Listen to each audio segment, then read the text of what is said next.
১৯৮৪ সালে কলকাতার হাত ধরে ভারতে প্রথম মেট্রো রেলের ব্যবস্থা চালু হবার গল্প শুরু হয়েছিল।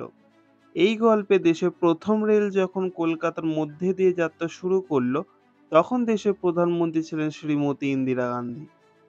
মেট্রো রেলের এই ধারণাটি প্রথমে তৎকালীন পশ্চিমবঙ্গের মুখ্যমন্ত্রী ডক্টর বিধানচন্দ্র রায় দিয়েছিলেন। তখনকার কলকাতার ট্রাফিকের সমস্যা সমাধানের জন্য একটি ভূগর্ভস্থ রেলপথ নির্মাণের কথা বিবেচনা করেন, কিন্তু তা এত সহজ ছিল না। ফরাসি বিশেষজ্ঞ দলকে পরীক্ষা নিরীক্ষা করতে ডাকাও হলো, কিন্তু কোনো লাভ হলো না। তারা ফিরে গেলেন। তারপর নিয়ে আসা হলো ১৯৭১ সালে একটি মাস্টার প্ল্যান। এই অনুযায়ী কলকাতা মেট্রো নির্মাণের কাজ শুরু করা হলো। মেট্রোর কাজ যখন সম্পূর্ণ হয়ে গেল, তখন এই মেট্রো রেলটি প্রথমে ভবানীপুর, যার বর্তমান নাম নেতাজি ভবন, থেকে এসপ্ল্যানেড পর্যন্ত চালু হয়েছিল।